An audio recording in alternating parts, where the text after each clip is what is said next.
Assalamualaikum warahmatullahi wabarakatuh. Salam satu Malaysia, salam perpaduan. Kita ke udara pada malam ini untuk membicarakan isu-isu semasa. Di mana biasa malam ini tuan-tuan, tajuk topik mukadimah kita ialah kenyataan yang dikeluarkan oleh Haji Hadi Awang, mantan Duta Besar Malaysia ke Timur Tengah. Saudara Haji Hadi mengatakan bahawa kalau ada usaha tebuk atap, jangan salahkan Perikatan Nasional, tetapi kerana bumbung bocor. Sebenarnya tuan-tuan, kita pun tahu usaha untuk menebuk atap ini sedang berjalan dengan begitu rakusnya. Malah ada cubaan, bukan hanya untuk mengambil alih kepimpinan parti UMNO dalam pemilihan UMNO ini, saudara. Ada juga cubaan tuan-tuan, ada juga cubaan untuk memujuk rakan-rakan kita di Sarawak. Ada cubaan untuk memujuk rakan-rakan kita di Sarawak. Ini berapa lampu nak menyala ni? Ada cubaan untuk memujuk rakan-rakan kita di Sarawak, malah mereka menawarkan jawatan Perdana Menteri pula kepada Sarawak. Itulah perkembangan terkini, saudara. Bila mereka tengok macam susah sangat nak dapatkan sokongan daripada parti UMNO secara en bloc, mereka hari ini cuba untuk menarik rakan-rakan daripada Sarawak pula dengan menawarkan jawatan Perdana Menteri kepada sebuah parti politik di Sarawak. Dan kita pun tahu mereka mempunyai hubungan yang baik dengan kerajaan Haji G di Sabah. Mereka yakin bila-bila masa Haji G juga boleh bersama dengan mereka untuk membentuk sebuah kerajaan baru di bawah pimpinan seorang Perdana Menteri daripada Sarawak. Ini first time. Sudah pasti ianya akan menarik minat pihak-pihak yang sudah pastilah first time jadi timbalan Perdana Menteri. Kalau dapat jadi first time jadi Perdana Menteri, saya yakin keadaan mungkin boleh berubah. Inilah apa yang sedang dilakukan dan kita difahamkan.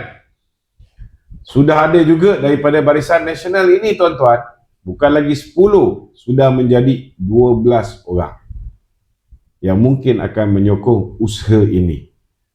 Namun saudara, yang akan memainkan peranan penting ialah dalam memastikan usaha ini gagal, ialah kita kena pastikan pemilihan di dalam pemilihan baik di peringkat pemuda, wanita dan puteri pada 11 hari bulan Mac ini, pemilihan di peringkat pusat, jawatan 3 jawatan naib presiden dan 25 jawatan Majlis Kerja Tertinggi UMNO, kita kena pastikan geng-geng broker, geng-geng pro Perikatan Nasional ini dapat kita tumbangkan sebelum mereka berjaya mengambil alih parti. Bukan satu laluan yang mudah, saudara, tetapi saya berdoa dan saya merayu pada tuan-tuan untuk sama-sama berdoa. Semoga parti kita dapat diselamatkan daripada dinodai sekali lagi oleh geng-geng pro Perikatan Nasional ini, tuan-tuan. Cukuplah kita dibuli, kita dimainkan, kita ditikam belakang sepanjang tempoh kita bekerjasama dengan Muhyiddin. Bila zaman pemerintahan Datuk Seri Ismail Sabri pun, banyak benda yang beliau pun sendiri tidak boleh buat kerana terpaksa mengikut apa perjanjian yang termaktub di antara diri beliau dengan Tan Sri Muhyiddin Yassin. Sudah pastilah tuan-tuan, kita tidak boleh memerintah mengikut acuan kita sendiri, dan sedikit sebanyak ianya memberi kesan kepada pilihan raya umum ke-15 yang lalu. Jadi hari ini tuan-tuan, para perwakilan khususnya ahli-ahli UMNO yang akan bersidang pada 11 dan pada 18 hari bulan Mac ini. Mereka berpeluang untuk menyelamatkan parti kita daripada kembali bersama dengan Bersatu dan PAS yang akan menyebabkan masa depan UMNO akan menjadi semakin malap, tuan-tuan. Kerana 74 kursi yang dah dimenangi oleh PAS dan Bersatu tidak mungkin dapat ditandingi oleh UMNO dan Barisan Nasional lagi. Malah kursi-kursi yang dimenangi oleh PKR dan juga oleh Amanah, kursi-kursi itu juga saya yakin kalau kita bersama dengan Perikatan Nasional, belum tentu kita boleh dapat 1/3 daripada apa yang akan diagihkan. Jadi hari ini kita sudah bersama dengan Kerajaan Perpaduan. Kita dah bersama dengan rakan-rakan kita Pakatan Harapan. Hari ini kalau kita lihat proses penerimaan rakan-rakan Pakatan Harapan terhadap Barisan Nasional berada di tahap yang agak selesa, agak baik. Kita lihat bagaimana pengundi-pengundi yang mengundi Pakatan Harapan di Rompin umpamanya telah berjaya kita transform daripada mengundi dah ada lebih kurang 2,000 lebih undi daripada mengundi Pakatan Harapan 800 lebih telah mengundi Barisan Nasional di apa nama Don tu?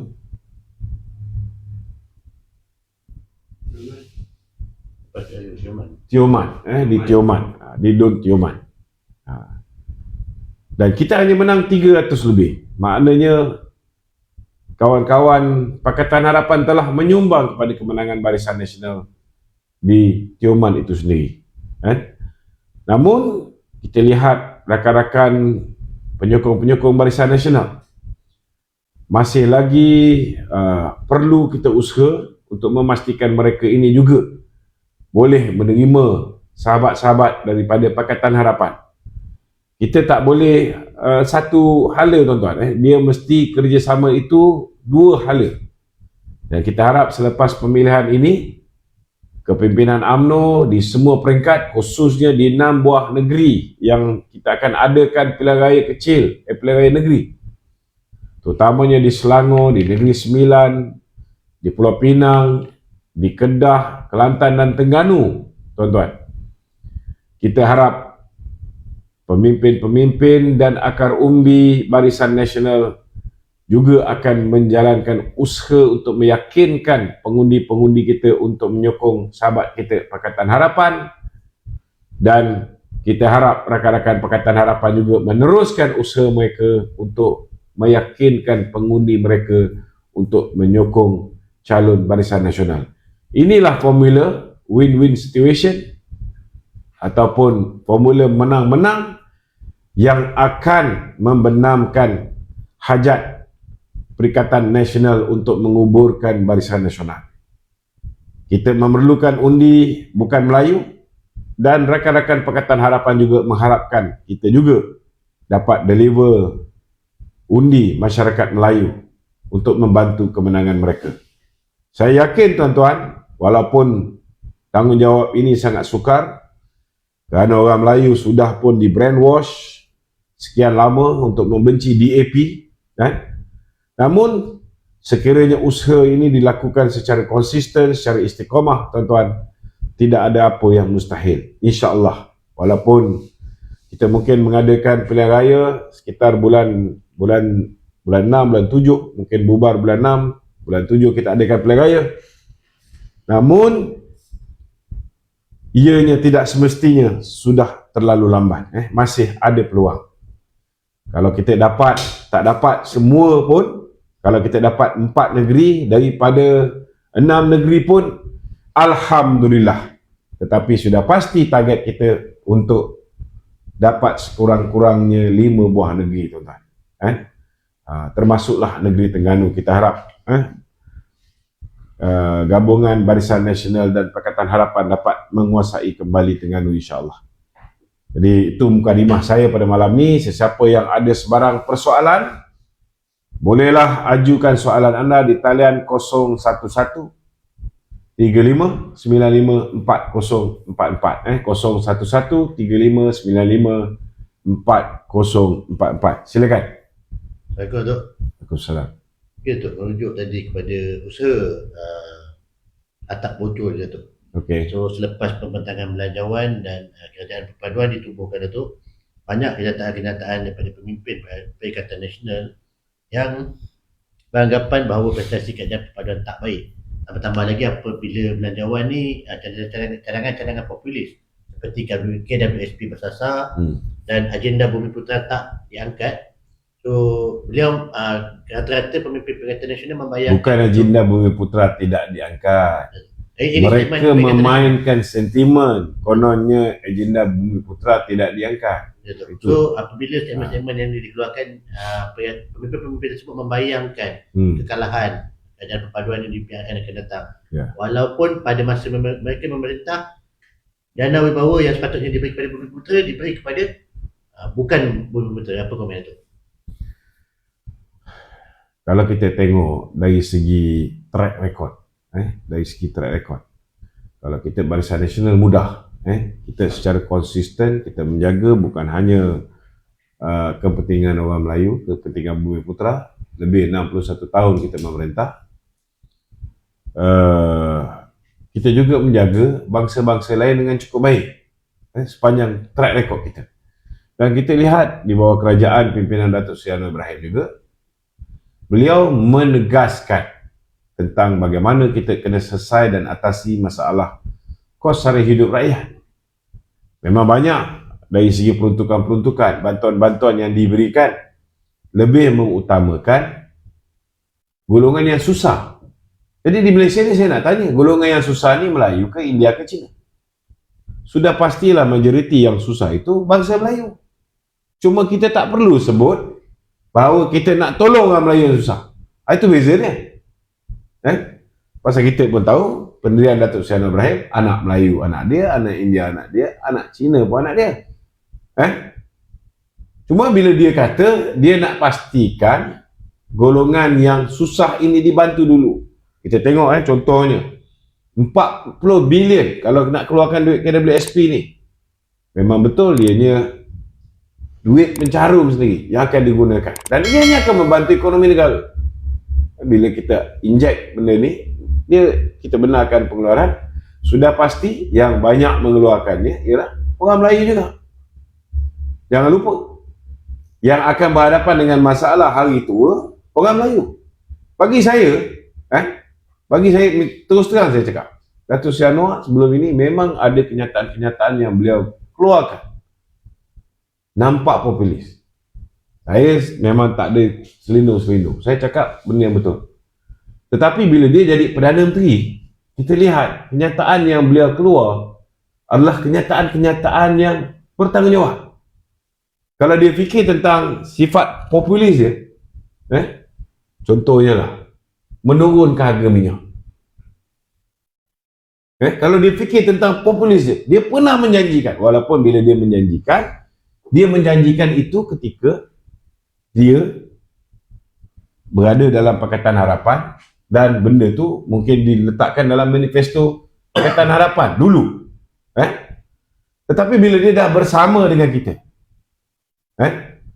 kita BN secara konsisten, kita tak boleh meneruskan subsidi secara pukal, maknanya blanket subsidi, semua orang dapat sama. Contohnya, kalau kita lihat kali terakhir BN bagi subsidi petrol ialah pada 1 Disember 2014, kita berhenti memberikan subsidi petrol. Kita mula apungkan harga minyak mengikut harga pasaran. Kalau kita tengok bulan Jun, setiap liter kita subsidi 68 sen. Kalau 2014 tu, satu tahun kita tak kata orang tu, kita tak tarik subsidi mulai 1 Disember. Untuk tahun 2014 saja kita kena belanjakan untuk RON 95 diesel dan LPG 22.34 bilion. Tapi siapa yang menikmati paling banyak subsidi? Kalau ketika itu 2014, 30% saja dinikmati oleh the B40. Yang lagi 70% dinikmati oleh M40 dan the top 20. Itu sebab kita konsisten, kita tak nak minyak ini disubsidi. Sebelum ni Datuk Seri Anwar pendirian dia lain. Dia belum tahu benda ni, sehinggalah bila dia berjumpa dengan ketua-ketua jabatan yang menghadiri mesyuarat menangani kos hari hidup. Ingat lagi tak? Pendirian dia ketika itu berubah. Kalau dulu 70% pergi kepada M40 dan top 20, dapatan terkini Kementerian Kewangan mendapati bahawa lebih 80% pergi kepada M40 dan top 20. Sebab contohnya lah, kalau bulan Jun 2014 dia ambil sebagai garis pengukuran, kita pakai kancil, B40 ni paling kuat kancil Myvi. Kalau kancil tu isi tangki penuh RM50. Kalau isi minyak RM50, 68 sen subsidi. Nikmat subsidi yang dia dapat dari kerajaan hanya RM17.40. Tapi kalau kelas menengah M40, dia pakai Toyota Camry 2.0 ataupun Perdana V6 2.0, dia akan isi minyak RM150 tangki penuh. So, mereka akan nikmati RM54 subsidi. Itu dah 3 kali ganda daripada B40. Dan B40 yang pergi kerja biasa naik motor. Mereka mungkin ada kancil, tapi mungkin dipakai bila nak bawa anak berjalan seminggu sekali, atau mungkin waktu malam kalau nak keluar makan bersama. Tapi rata-rata B40 ni mereka akan kurang keluar makan. Mungkin kalau nak celebrate birthday ke apa, baru mereka keluar. Biasa mereka akan beli beras, beli lauk, semua masak kat rumah. Jadi mereka jarang keluar. Dan kalau setakat minyak petrol kapcai mereka, paling kuat subsidi yang didapat 3 liter minyak lebih kurang dalam RM2.04. Kalau beza antara B40 dan M40 pun 3 kali ganda lipat. Cuba bayangkan bila the top 20 datang bawa Jaguar, bawa Range Rover, bawa Mercedes-Benz R-Class, S-Class. Kena ingat kereta-kereta yang sebelum 2011 ni masih lagi boleh pakai RON95. So lagi besar kereta dia, lagi kuat untuk darah minyak kata orang tu, lagi banyak kerajaan bagi subsidi kepada golongan yang kaya. So bagi saya menghormati pendirian Datuk Seri Anwar Ibrahim kerana dia sanggup berubah, buat benda-benda yang betul untuk negara berbanding kepada dia pegang pada ego dia untuk melakukan perkara yang populis yang boleh menyebabkan dia disukai oleh rakyat. Sama juga dalam konteks KWSP. Saya bercanggah sikit bab KWSP ni kerana saya rasa kerajaan perlu perjelaskan dengan jujur kenapa KWSP tidak boleh diberikan. Alasan-alasan setakat ini tak cukup kuat.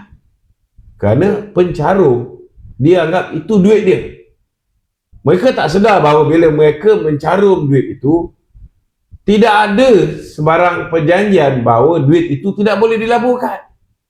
Pencarum semua nak dividen yang tinggi daripada pelaburan ataupun carumannya. So duit ini rata-rata bukan hanya dicarum dalam negara tetapi termasuk dicarum di luar negara. Bila you carum luar negara dan kalau kita izinkan pengeluaran buat kali keempat. Ni kali keempat ni yang nak dikeluarkan ni. Kita dah keluar kali pertama, kita dah keluar kali kedua. Kali kedua pun Muhyiddin kita lawan setengah mati. Dia sampai dia turun jawatan Perdana Menteri itu, kita turunkan. Dia tak setuju dengan pengeluaran. Sekarang tiba-tiba dia jadi champion. Takkan tak boleh fikir. Sama juga Ismail Sabri, dia luluskan juga akhirnya. Kita desak, dia tak bagi. Last kali lepas pelajaran Johor, dia bagi keluar KWSP kali kedua. Bila kita desak kali ketiga, dia tak bagi. Sebab dia tahu makin lama makin kurang jumlah, kerana kita perlu ada duit untuk program pembangunan. Bukan semua duit pinjam daripada luar negara. Bukan kita, kalau buat apa kita nak pinjam dengan IMF ke pinjam dengan Badan Kewangan Dunia. Kalau kita ada duit KWSP, lebih baik kita pinjam daripada duit KWSP. Kita boleh pastikan supaya pencarum KWSP akan dapat pulangan yang baik daripada caruman mereka. Dapat interest yang tinggi ataupun dividen yang tinggi. Itu cara kita ensure kita boleh dapat. Tetapi kena ingat, antara dalam negara dengan luar negara, pelaburan luar negara lebih mendatangkan keuntungan kepada KWSP. Jadi kalau kita dah melabur duit pencarum-pencarum, boleh tak simply kita tarik balik? Bukan sikit tau. Sekali kita keluar pukal ni 40 bilion. So nak cairkan aset, kali kedua dah kena cairkan aset. Kali ketiga pun sama. Nak pergi kali keempat ni, nak cairkan aset lagi. Apa akan jadi? Kalau nilai saham contohnya kita laburkan, ketika kita laburkan tu RM1. Kalau hari ni saham tu nilai dia 60 sen. Siapa nak tanggung kerugian? Ini bukan masalah pencarum akan hilang dividen yang tinggi. Pokok tu pun akan hilang. Itu sebab saya mencadangkan supaya kerajaan benarkan pengeluaran KWSP ni. Tapi letak syarat. Sanggup tak pencarum menerima hakikat bahawa kalau dia keluar sebelum tempoh matang dia akan kehilangan sebahagian daripada pelaburan pokok dia. Caruman pokok dia akan hilang. Takkan semua nak suruh KWSP tanggung. Dan yang kedua yang kerajaan boleh buat, kerajaan boleh bagi option kepada pencarum. Kalau sebelum ni semua duit pencarum dilaburkan. Selepas ni buat satu lagi option, siapa yang tak nak duit dia dicarumkan, dilaburkan, mereka boleh memilih. Dan mungkin KWSP boleh letak duit mereka ini hanya di dalam fixed deposit. Bila-bila masa keluar, tak rugi apa. Cuma tak dapat dividen kalau belum matang FD dia. Ini mungkin boleh dipertimbangkan. Saya yakin orang kalau mencarum ni, dia nak hasil yang lumayan. Kalau ada option, mereka boleh keluar, tapi nilai duit yang dicarum tu berkurangan, saya yakin tak ada orang yang akan keluarkan. Duit KWSP ada 100,000, tiba-tiba tinggal 80,000. Agak-agak orang nak terima tak? Mestilah tak nak terima. Tetapi bila kita tak explain kenapa kita tak boleh benarkan. Betul, saya setuju Dato' Sri Anwar concern about caruman yang makin berkurangan. Dan kita ucap tahniah dan syabas kerana beliau sanggup bagi lagi RM500, top up lagi. Maknanya kerajaan sudah memikir 10 langkah ke hadapan. Macam mana tuan-tuan yang dah ambil yang caruman pengeluaran pertama, pengeluaran kedua, pengeluaran ketiga ni, caruman anda ni akan ditop up balik oleh kerajaan. Kita harap secara berperingkat. Maknanya tahun ni 500, tahun depan 500. Itu dah sangat bagus. Kerajaan top up daripada duit dia sendiri. Top up duit rakyat lah juga kan. Tapi bagaimana kita manage? Setengah-setengah orang usaha nak top up tak ada. Yang dia buat duit KWSP tu pun kalau boleh dia nak ranapkan dengan bagi direct dengan projek. Kalau boleh kan. So kerajaan sudah ada perancangan dia. Cuma dari segi komunikasi yang ini perlu di improvise. Okey. Okey, Tok. Okey, Tok. Soalan kedua, Tok. Semalam Barisan Nasional menghantar surat kepada Muhyiddin dan Azmin untuk permohonan maaf, menarik balik kita hantar demand letter. Yes, Tok. So hari ini Azmin keluar kenyataan projek-projek jana dibawa diteruskan pada zaman PM ke-9, tetapi sehingga hari ini tiada pendakwaan ke atas pimpinan BN yang masa itu berada dalam kerajaan. Apa komen itu? Muhyiddin Yassin pun belum didakwa. Jangan lupa tu. He is the main culprit. Betul tak? Dan kena ingat juga Datuk Seri Ismail Sabri kena teruskan segala polisi Muhyiddin Yassin. Ini ada dalam perjanjian.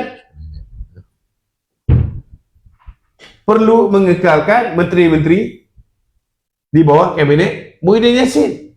Cuma tukar portfolio je. Kena tambah lagi seorang puaka nama Syahidah Kasim. Betul tak? So, Tok, kenyataan dia tak puas hati kerana Ismail Sabri tak didakwa lagi.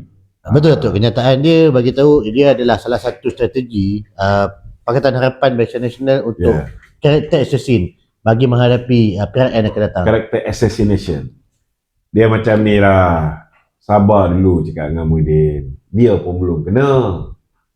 Kalau dia belum kena, takkanlah rakan kongsi dia pun nak dikenakan dulu. Betul tak? Yang rakan kongsi abang dia je baru kena. Tokek Kelang Perabot tu, abang dia yang chairman Kelang Perabot tu. Arwah ni kita tak payah cakap banyak lah. Tak apalah, sabar. Adam Radlan pun baru masuk mahkamah kali ketiga kena dakwa. Dah settle yang kecil-kecil ni. Sekarang ni untuk kes Muhyiddin ni dah cukup. Dah cukup. Sekarang tunggu masa. Itu yang Datuk Zaid cakap. Kau tunggu, Din. Mestilah dia sebagai TPM, dia tahu apa yang berlaku, sejauh mana siasatan. Betul tak? Kita yang tak ada jawatan TPM, kursi pun tak ada kan, duk pakai kursi buruk ni pun, kita dapat maklumat. Takkan TPM tak dapat maklumat. Tapi, bila TPM cakap, kluster mahkamah seterusnya, daripada Perikatan Nasional, tunggu je lah. Betul tak? Terus dia kata, TPM dalam. Kalau TPM dalam, kes dia yang masih ada 47 kes tu pun dia dah boleh buang. Kes dia tu pun belum tentu lepas, tahu? Sebab kena ingat, hakim-hakim, ketua hakim negara, masih lagi orang atuk. Peguam negara, masih lagi orang Muhyiddin. Jangan lupa tu. It's not easy. Ingat boleh senang-senang kena orang. Tak semudah itu. Tak semudah itu. Jadi, bila nak cakap tu, mesti pakai kepala otak yang di atas. Jangan pakai kepala lutut. Bila cakap pakai kepala lutut, macam Muhyiddin cakap, dia kata Datuk Zahid sebagai apa? Dalang. Sebagai dalang. Maknanya, orang dia didakwa kerana Datuk Zahid yang suruh. Macam mana tu? So, bersiap sedia lah untuk disaman. Okey? Soalan ketiga tu, bekas pemimpin UMNO Tan Sri Anwar Musa setelah 3 bulan kembali untuk menyertai parti politik. Parti yang dia kata kita sesuai. Kita dah cakap lama dah. Kita dah cakap lama. Jangan percaya Muafakat Nasional Anwar Musa ni. Dia buat NGO tu nak tarik sokongan supaya pecahkan undi UMNO saja. Betul tak? Betul. Kan betul? Takat hari ni tak payah nak cerita banyak lah. Kau percaya cakap aku, dia akan masuk PAS.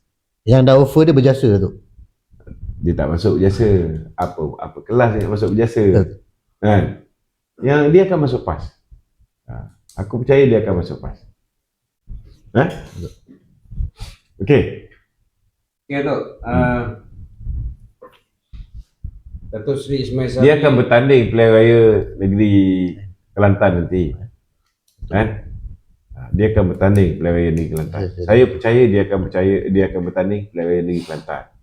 Kalau kat Kelantan ni, takkan dia nak bertanding atas tiket berjasa. Tak boleh menang. Betul. Kalau bertanding atas tiket UMNO tu ada harapan lagi. Kalau bertanding atas tiket berjasa tak boleh menang. So mungkin dia akan bertanding atas tiket PAS.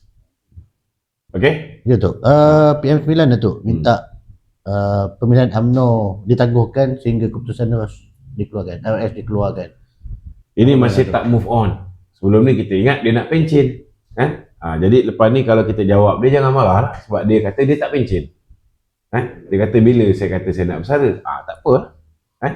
Kalau tak nak bersara, bertandinglah jawatan naik presiden tu balik. Sebab dia kata orang sayang kat dia. Orang menyampah kat Datuk Zahid saja.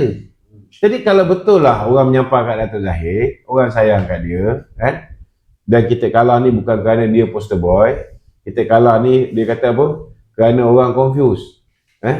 Siapa yang akan jadi Perdana Menteri? Orang percaya yang Datuk Zahid akan jadi Perdana Menteri. Itu sebab orang tak undi BN. Itu apa yang dia cakap. Jadi bertandinglah jawatan naik presiden tu, kita nak tengok orang UMNO bagi tak undi pada dia. Tak berani pula. Saya dah cabar dia bertanding naik presiden, tak nak bertanding. Mungkin strategi dia tak meletakkan nama sebagai naib presiden, Datuk, apabila keputusan ROS dibaca membatalkan keputusan presiden dan Timbalan Presiden itu dipertandingkan, dia akan masuk salah satu jawatan tu. Bro, walaupun dia ni tak berapa cerdik, tapi dia bukan bodoh. Dia tahu bahawa dia tahu ROS tak ada masalah pasal kita dah buat semuanya ikut prosedur. Dia tahu. Kenapa dia duduk cakap benda ni semua berulang.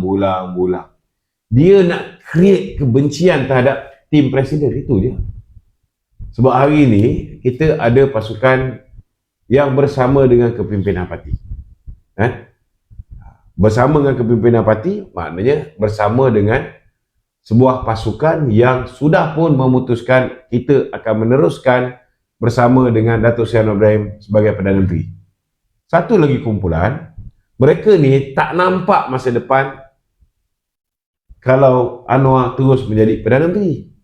Ada orang tahu dia ada cita-cita nak jadi Menteri Kewangan, tetapi kalau Anwar jadi Perdana Menteri, dia tak akan merasa jadi Menteri Kewangan. Itu sebab dia lebih prefer untuk kita ke sebelah sana.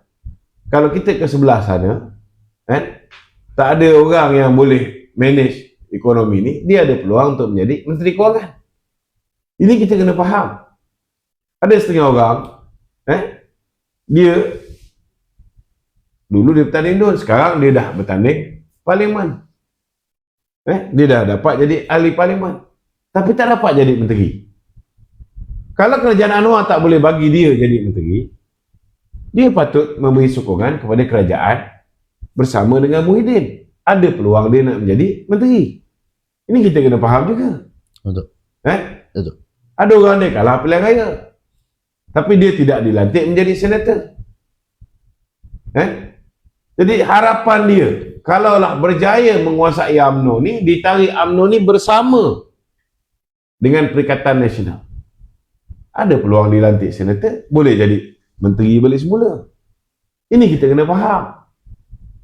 Saya tak boleh sebut nama ni sebab lembaga disiplin tak bagi. Bukan lembaga disiplin, jawatan kuasa pemilihan tak bagi. Tapi saya rasa orang UMNO ni bukan bodoh. Mereka boleh fikir, mereka boleh menilai. Kita tengok di parlimen sekarang. Menggunakan AMDEP. AMDEP digunakan. UMNO DAP. AMDEP. Oh, UMNO DAP. UMDAP. Jadi kita masih lagi belum dapat membagi pahaman kepada UMNO kaum ini, tokoh kita di Kelantan dan di Terengganu. Mana ada DAP? Kenapa diorang yang lebih benci daripada DAP daripada kita di sini? Mungkin Datuk beri pandangan. Dia macam ni lah. Yang dulu mendidik kita untuk membenci DAP pun Mahathir. Kita tak nafikan, kita pun terikut-ikut. Kita juga tak nafikan, DAP juga ada buat kesilapan. DAP lama, bukan DAP sekarang. DAP dulu. Dan bila mereka memerintah 22 bulan, kesan tu dirasai sangat. Lebih berkesan bila mana kita ada Perdana Menteri yang tak mahu serah kursi pada Datuk Seri Anwar Ibrahim. Maka mereka merancana macam-macam untuk buat orang benci dengan DAP supaya ianya dapat menghalalkan mereka meninggalkan Pakatan Harapan dan bersama dengan UMNO dengan PAS. Ini dikatakan sendiri oleh Senator Zahid Ma'arif. Setuju politik kepada Tun Dr. Mahathir. Saya ambil contoh satu mudah je lah. Macam mana dulu Mahathir pernah jadi Menteri Pelajaran. Ada tak dia hidupkan balik tulisan Jawi? Mata pelajaran tulisan Jawi? Tak ada. Dia tak pernah hidupkan balik mata pelajaran tulisan Jawi. Tiba-tiba bila dia membuat perancangan, dia suruh Hamzah Zainuddin, dia suruh Azmin dan sebagainya ni untuk buat gerakan supaya orang Melayu ni membenci DAP. Kita tengok apa dia buat. Dia wajibkan tulisan Jawi di sekolah Cina dengan India.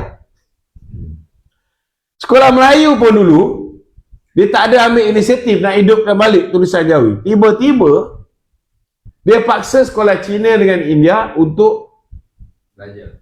wajib belajar tulisan Jawi. Takkan Donzong tak bangkit menentang.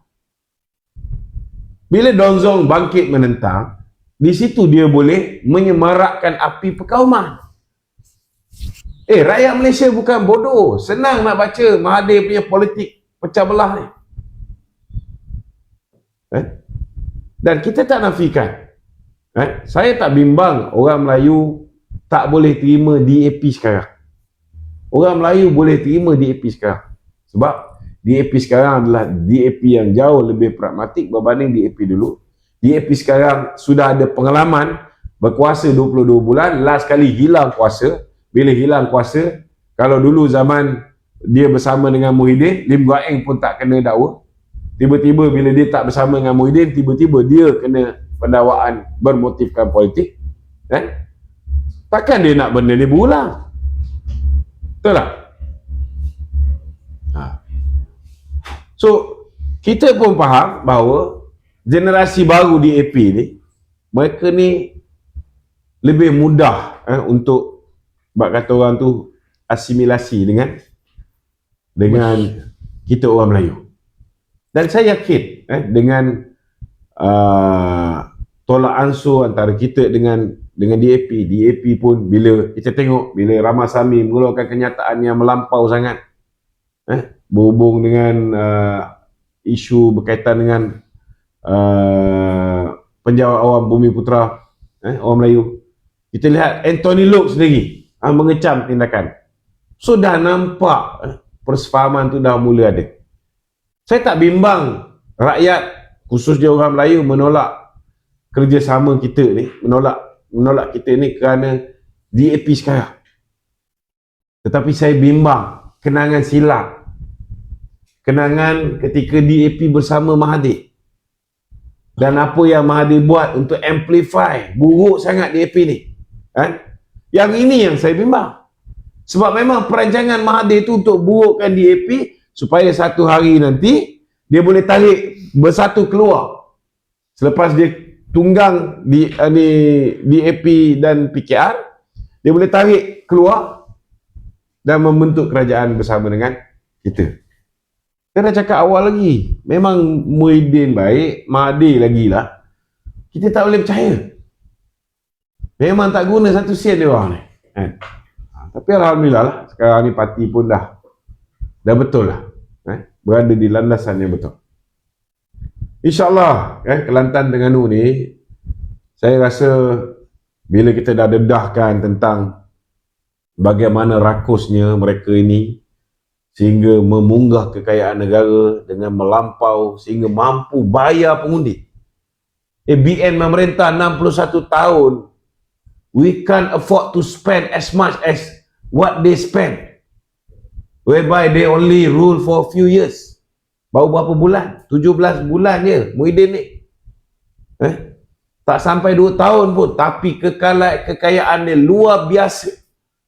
Takkanlah orang-orang Melayu di Kelantan Terengganu, Kedah tak boleh fikir betapa korapnya Perikatan Nasional ni.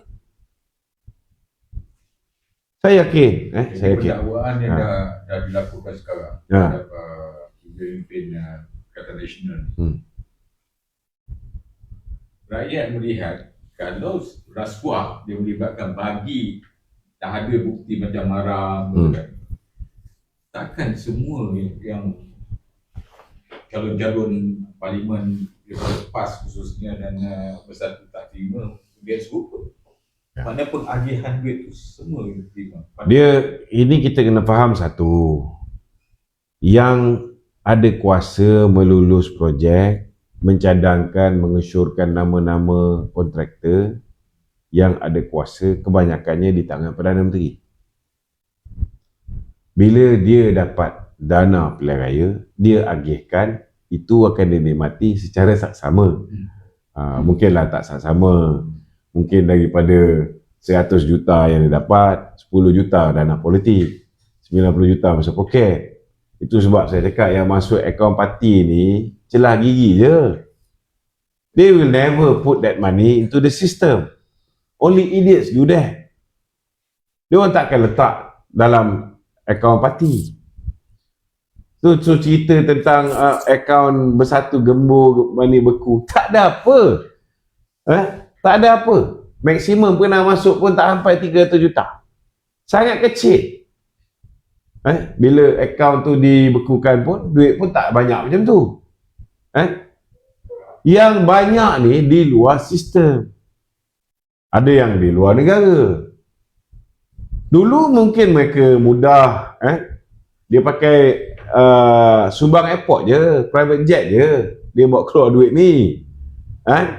Tapi kena ingat untuk pilihan raya negeri ni, duit yang luar mungkin susah nak bawa masuk lah. Kita bukan bodoh. Kita pantau juga airport-airport ni. Kan? Kalau pun ada proksi-proksi dalam negara. Ataupun kontena-kontena, kalau ada kontena kat Janda Baik yang belum dibuka tu, pergilah buka cepat. Itulah mungkin tempat-tempat yang disimpan. They will never put the money into the system. Orang gila je. Duit rasuah, duit salah guna kuasa ni masuk dalam sistem. Samsuri lain cerita lah. Dia ada special. Bengap dia tu special sikit. Tu heran juga kan. Duit dalam akaun ada 2 juta tapi sampai sekarang tak ada pendawaan ke atas Samsuri ni. Saya tak faham. Saya ada confused sikit. Siapa yang lindungi dia ni? Ambil parlimen sekarang sekarang. Kita tengok dari segi saranan cadangan daripada pembangkang ni. Sebenarnya apa yang dia cakap tu sedang dibuat sekarang. Tapi dia bukitkan benda tu dalam keadaan dia sendiri jadi kerajaan tak pernah dia ukit pun benda ni. Betul. Bila time dia ada kuasa, dia tak nak buat. Contoh macam Hamzah. Contoh macam Hamzah cakap apa? Dia cadangkan apa? Ini warga emas. Datang kuasa warga emas. Dia cadangkan supaya ditumbuhkan apa? Jabatan kuasa. Jabatan warga emas. Cadangan memanglah bagus, tapi ketika kau pemerintah, kenapa tak buat? When you are in power, you should be powerful. If you are not powerful, you are bloody fool. Betul tak? Patutnya dia buat. Tapi kenapa tak buat? Sekarang bukan dia berkuasa, baru nak suruh kerajaan sekarang buat. Bodohlah kerajaan ni kalau ikut apa dia cakap. Sebab kalau buat pun salah, tak buat pun salah. Kalau buat, dia akan claim, tengok ini cadangan kami, dia orang yang buat. Betul tak? Betul. Kalau nak buat juga kita fikir, carilah nama lain ke, mungkin modified sikit ke apa ke. Cadangan dia tu bagus, tapi masalahnya lepas kau dah tak ada kuasa baru kau fikir pasal warga emas. Bila time kau ada kuasa dulu, kau fikir pasal dia nak nego. Kau fikir pasal macam mana kita nak sakau untuk dapatkan dana bagi membolehkan parti kita kaya raya, kita pun kaya raya, supaya kita boleh beli undi daripada pengundi. Kenapa kau fokus kerja kau cari duit macam ni? Sekarang baru sibuk nak fikir tentang warga emas. Warga emas berapa ramai zaman Muhyiddin dulu? Duit bantuan kebajikan masyarakat lambat. Ada dia orang fikir. Time dia kurung orang, ketika itu pun duit kebajikan masyarakat tak lancar. Lambat. Berapa ramai warga emas yang terkesan. Masa tu pun ada juga orang-orang warga emas ni minta supaya simpanan KWSP untuk warga emas ni dapat dikeluarkan sikit. Sebab dia orang pun terkesan. Ada yang dibuang kerja dan sebagainya. Ada dilayan oleh Kerajaan Perikatan Nasional. Tak ada. Sekarang tiba-tiba dia jadi champion KWSP. Padahal dia jatuh tu, Muhyiddin jatuh tu sebahagian besar kerana tak nak bagi pengeluaran KWSP kali kedua. Lupa. Itu sebab kita ni, pasukan penerangan kita ni kena peringatkan, berulang kali peringatkan. Kalau boleh potong apa saya cakap ni, buat video pendek, sebarkan. Kita kena tingkatkan kesedaran. Jangan kita terlalu defensif. We should attack back. Sebab masa mereka memerintah, tak pernah dalam sejarah hidup rakyat Malaysia rakyat kena mengemis 2-3 kali nak dapatkan duit KWSP. Sebab apa? Sebab ada malaun bernama Muhyiddin Yassin yang rakus kuasa, tak nak lepas jawatan Perdana Menteri. Dia sanggup lockdown satu negara semata-mata kerana takut akan ada undi tak percaya di Parlimen. Sampai Perlis yang jumlah orang yang kena COVID begitu kecil pun di lockdown satu negeri. Naik, kes naik. Hari ini COVID masih ada, tak ada pun lockdown. Okey je. Tak ada orang pakai mask pun. Adalah sikit orang masih pakai mask. Orang percaya KJ ni banyak lagi. Peluang kerja pun dah banyak. Peluang kerja dah banyak sekarang. Things are getting better. But of course, taklah sesenang macam dulu zaman Datuk Najib. Tapi nak buat macam mana? Korang silap pangkah, Datuk Najib dah duduk dalam penjara. Hadap je lah. Terimalah seadanya apa yang ada ni. Dan hari ini di Parlimen juga ramai di antara pembangkang-pembangkang ini memohon kerajaan pusat untuk memberikan peruntukan ke semua ahli Parlimen tu sama. Ahli Parlimen pembangkang? Parlimen pembangkang pun tak apa yang diberi pada kerajaan. Lepas tu kita bagi, ini satu kesilapan bodoh yang kita buat. Kita bagi peruntukan, kita tanda tangan CSA bagi 3.8 juta kepada setiap ahli Parlimen pembangkang. Duit ni lah digunakan untuk lanyak kita. That is very stupid. Kalau duit tu digunakan untuk bantu rakyat, kita yakin 100% digunakan untuk bantu rakyat, tak apa.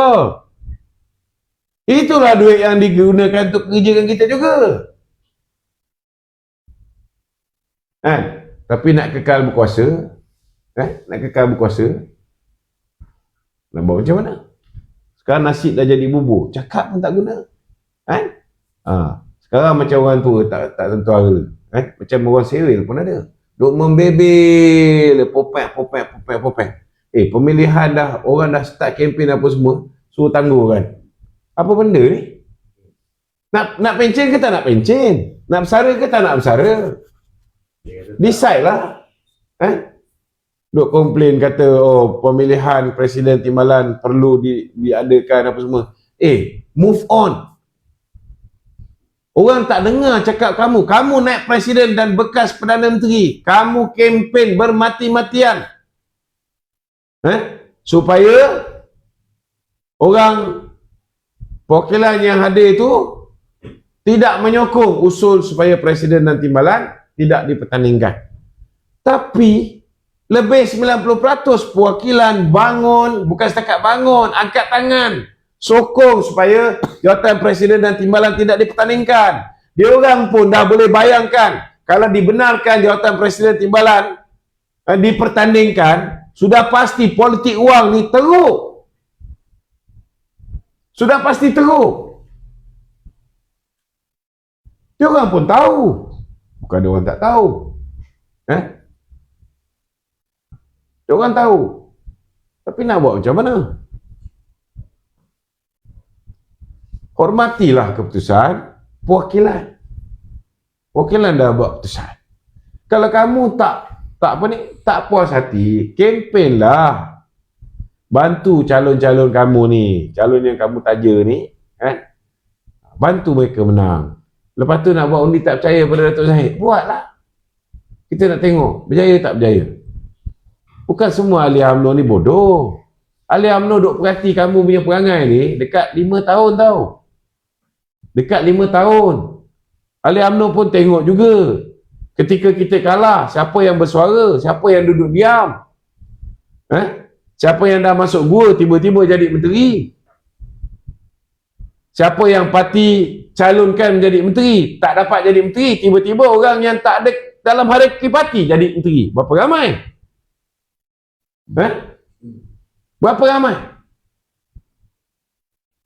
Ahli boleh nilai, bukan tak boleh nilai. Dia tak boleh sebut nama sama ada yang masih hidup atau yang telah mati dan bakal mati. Okey? Okey, Datuk. Soalan seterusnya. Ya.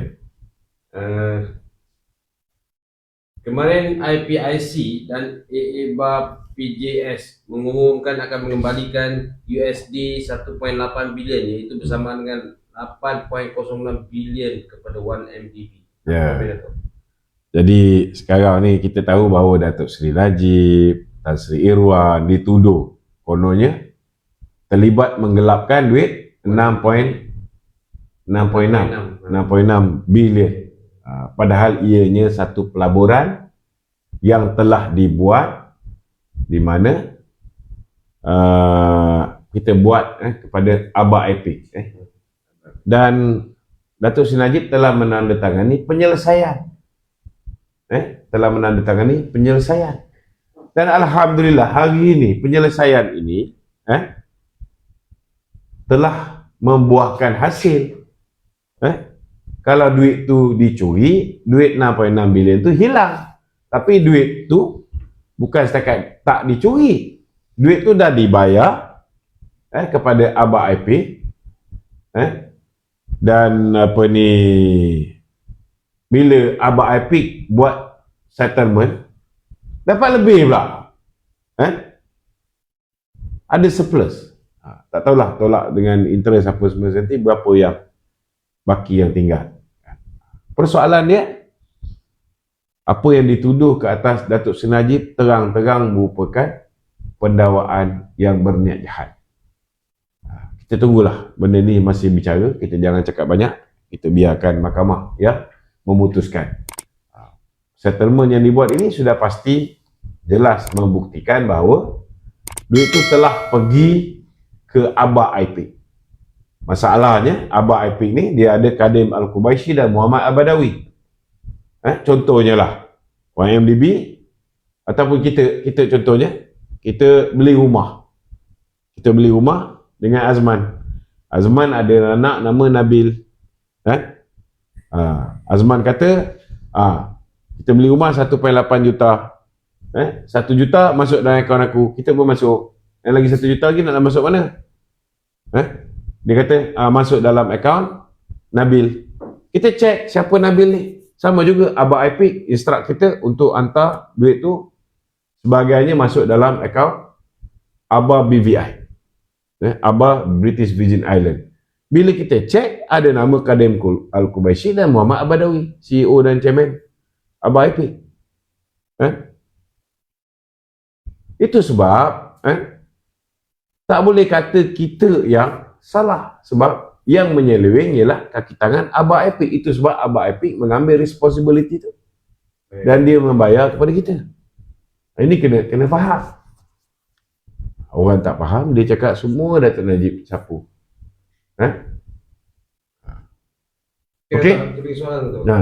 Disebabkan pertuduhan terhadap kes 1MDB ni, Datuk, Malaysia telah kehilangan pelabur daripada Aba IP dan yang telah melabur ke Indonesia sekarang. Akibat daripada apa yang berlaku ni macam-macam.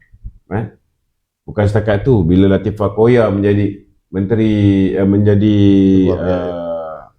ketua Pesuruhjaya SPRM, perbualan antara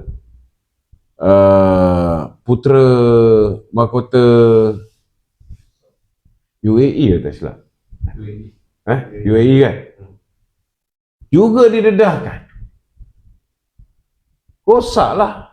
UAE antara yang banyak berlabur dengan kita juga. Rosak hubungan baik. Letak pula Mahathir jadi Perdana Menteri. Bertambah jahanam. Hubungan kita dengan India jahanam. Hubungan kita dengan China jahanam. Ini akibat daripada silap memangkah. Terimalah hakikat. Tapi tak apalah, kita lupakan yang lalu. Sekarang ni kita dah ada kerajaan baru. Kita cuba cari titik persamaan. Harap-harap Pakatan Harapan dah tak ada Muhyiddin, dah tak ada Mahathir, dah tak ada Azmin Ali. InsyaAllah Pakatan Harapan ni jauh lebih baik berbanding dengan bila ada manusia-manusia yang tak berguna ni. Okey? Okay, Datuk. Soalan netizen, Datuk. Pengeluaran KWSP ni nampak macam tak ada harapan, Datuk. Adakah cadangan untuk melanjutkan atau memberikan moratorium sekurang-kurangnya dalam tempoh 3 bulan ke 6 bulan akan dipertimbangkan, Datuk, sementara rakyat untuk recover balik, Datuk? Kalau nak bagi moratorium tu, saya setuju. Cuma saya minta janganlah bagi moratorium tetapi menyusahkan hidup orang yang meminjam. Ada setengah-setengah bank mengambil kesempatan yang melampau. Diberikan penangguhan 6 bulan, tetapi lepas 6 bulan dikenakan interest yang melampau. Ada setengah-setengah bank tu bagi restructure loan, bagi restructure 1 tahun, lepas 1 tahun kena bayar in full. Kalau tak dapat in full, habis, bankrupt kawan kita. So jangan sampai kita berikan moratorium tetapi akhirnya ianya membebankan balik orang yang berhadapan dengan kesulitan nak membayar pinjaman sekarang. Kita ingat dapat keluar daripada mulut naga dan keluar daripada mulut buaya, tapi akhirnya masuk mulut naga. Jangan sampai jadi macam tu. Okey, ada soalan lain? Rafizi kata dia tidak menolak kemungkinan GST dilaksanakan semula. Apa komen? Komen saya ucap tahniah kepada saudara Rafizi kerana akhirnya beliau pun sedar apa yang baik untuk negara ni. Dan bagi saya, kalau orang nak kecam ke apa, terpulang. Lebih baik kita berubah kepada lebih baik daripada kita dulu baik, kemudian kita berubah menjadi tak baik. Mungkin ketika itu beliau tidak berada dalam kerajaan. Beliau tidak nampak kebaikan sistem percukaian yang dah dilaksanakan di 170 buah negara. Kenapa hasil GST 2017 44.3 bilion berbanding dengan SST hanya 18 bilion? Sebenarnya banyak sebab.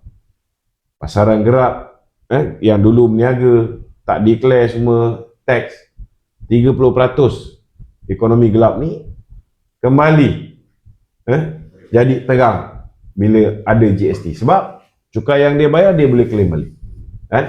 Kalau dulu peniaga-peniaga boleh under declare, tetapi bila ada GST mereka tak boleh under declare. Sebab bila mereka beli, mereka kena bayar cukai input. Kalau beli 1000 biji tayar baru jual 500, lagi tak jual baki 500 tu, dia tak boleh claim balik cukai output. GST ni dia self policy. Orang kalau contohnya nak jual lagi 500 tu di pasaran gerak, dia order lagi, dia bayar lagi cukai input, automatic custom boleh tahu. Sebab cukai input yang dia dah bayar untuk 1000, yang lagi 500 dia belum claim tapi dia dah order baru, custom boleh trigger. Tak boleh lagi. Aktiviti pemindahan harga, contohnya kalau dulu cukai jualan hanya kena cukai ni bila keluar kilang. Keluar je, contohnya kasut, katalah kos buat kasut RM90, ataupun RM100, biasanya cukainya 10%, RM10. Setiap pasang kasut keluar kilang, pengilang kena bayar kepada kerajaan cukai jualan RM10. Apa dia orang ni buat? Dia create dia punya syarikat hantu, marketing arms dia. Sebelum dia jual kepada pemborong kasut dengan harga RM10, kerana RM10 tu tadi cukai jualan, dia jual kepada, dia suruh adik dia, kakak dia, abang dia, saudara mara dia buka syarikat. Syarikat ni tak beroperasi. Hanya delivery order dengan invoice je yang keluar. Barang tak dihantar ke situ. Tetapi sepatutnya kasut tu jual dengan harga RM100, kasut tu tak dijual dengan harga RM100, dijual dengan harga RM20. Kalau kena bayar, keluar pergi kilang RM20 saja, 10% saja jualan, dia hanya bayar cukai RM2. Setiap pasal kasut, kerajaan hilang RM8. Ini kita kena faham. Kita kena faham. Saya ucap tahniahlah kepada YB Rafizi, kerana akhirnya bila dia dah duduk dalam kerajaan, dia dah nampak the whole picture, dia dah dapat penerangan yang jelas daripada kaki tangan kerajaan. Dia sekarang faham kenapa dulu kita mempertahankan. Datuk Najib mengambil langkah yang berani. Dia tahu, kita lihat Australia bila laksanakan GST, jatuh kerajaan. Kalau kita nak fikir benda yang populis, kita akan stay away daripada GST. Sebab GST ni daripada tahun 1983 lagi, Tun Daim dah hantar orang pergi ke South Korea untuk belajar macam mana pelaksanaan GST. Zaman Datuk Seri Anwar Ibrahim tahun 93 pun dah umum dah nak laksana GST. Tak boleh laksana, takut impact. Zaman Tun Abdullah Badawi dah cakap nak laksana, tak laksana juga. Akibat daripada kejatuhan harga minyak, takut ia memberi kesan lagi pada rakyat. Tapi Datuk Najib, dia tahu laksana GST ni tak popular, but it is good for our country. Dia buat juga. Kalah kita. Kalah kita kena hadap. Sebab yang takut dengan GST ni ialah orang yang melarikan diri daripada cukai dan orang macam ni. Tetapi benefit yang kita dapat bila ada GST ni, walaupun harga minyak menjunam September 2014, bila kita laksana GST 2015, kita tengok negara Brunei pun kena potong gaji kaki tangan awam 20% pada ketika itu. 2015 Malaysia kita naikkan gaji kaki tangan awam 2 kali. 2 kali tau. Dikala orang lain potong gaji, kita naikkan 2 kali. Dikala Mesir, Tunisia, Saudi naikkan harga minyak mereka, kita apungkan harga minyak. Harga minyak turun sampai RM1.30. Lama juga tu duduk kat harga macam tu. Jangan lupa benda ni. Jadi saya ucapkan tahniah kepada YB Rafizi. Cadangan saya kepada YB Rafizi, tak perlu peduli apa orang cakap. Yang penting, with your current information, you do the right thing. Itu yang paling penting. Orang nak kata kita flip-flop, kalau kita berubah kepada kebaikan untuk negara, biarlah orang kata apa. Memang ada risiko lah. Risikonya kita boleh tewas 1-2 buah negeri dalam pilihan raya negeri ni. Memang ada risiko. Tetapi at this moment, dengan keadaan hutang yang ditinggalkan oleh Mahathir, hutang yang ditinggalkan oleh Muhyiddin, hutang yang ditinggalkan oleh Pak Maeh, kita kena cari jalan bagaimana nak diversify our source of income. Bukan hanya kita kena implement balik GST. Tapi terima kasih kepada PM, kita tak laksana GST dalam masa terdekat. Kerana sekarang ni, kalau laksana sekarang, saya pun tak berapa setuju. Nak laksana GST, it must be 6%. It must be 6%. Dan kena maintain kaedah lama. Kena ada cukai jualan, cukai pembekalan standard, pembekalan SIFA, zero rated, untuk tampung barang-barang keperluan asas golongan yang berpendapatan rendah, dan kena ada exempted produk, benda-benda yang dikecualikan cukai. That's why kena maintain at 6%. Kalau nak laksanakan semua orang, kita turunkan ke 4%, tapi semua barang kena, itu lebih membebankan rakyat. Jadi dah cantik dah, nak letak 6% tu supaya kita boleh cover barang keperluan orang yang susah ni. Bukan saja-saja letak 6%. Dan kita dah ada, sebelum kita nak laksana GST ni, kita dah ada cukai jualan, ada double pula. Ada cukai jualan 10%, 5 to 10%, dan ada cukai perkhidmatan 6%. Service charge. No, not service tax. Bukan service charge, service tax. Service charge tu lain. Service charge ni contohnya macam kita makan McDonald, makan kat KFC. Contoh. Dia tanya kita, having here or take away?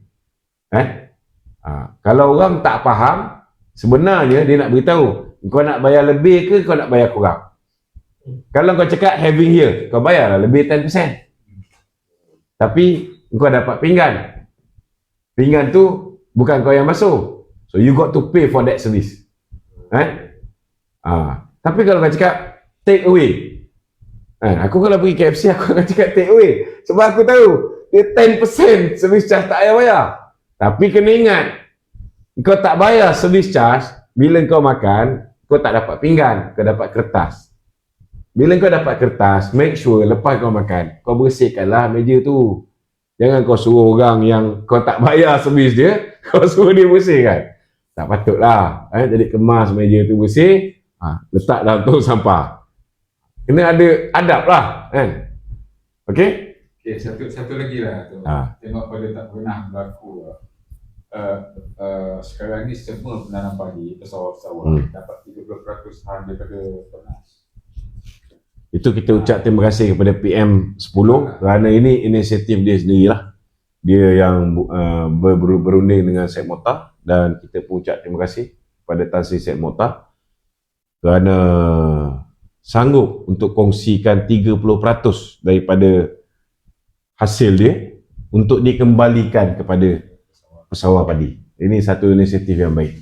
Maknanya, dalam arti kata lain, kalau ada negotiation di antara kerajaan dengan pengusaha-pengusaha ni, dengan konglomerat ni semua, dan diletakkan kepentingan pesawat padi, kepentingan rakyat itu diutamakan daripada 30% ni komisen masuk poket aku. Sebenarnya banyak benda yang kita boleh ringankan beban rakyat. Banyak. Ada yang dapat 400 juta. Itulah dia, kan? Tapi itu sebab dia popular dekat Harau. Sebabnya dengan duit yang kekayaan yang dia ada tu, dia jadikan diri dia tu kau. Dia bagi washing machine, dia bagi kipas, dia bagi microwave, macam-macam dia bagi. Memanglah, tapi dia popular. Tu pasal orang panggil dia governor perlis. Kan? Okey?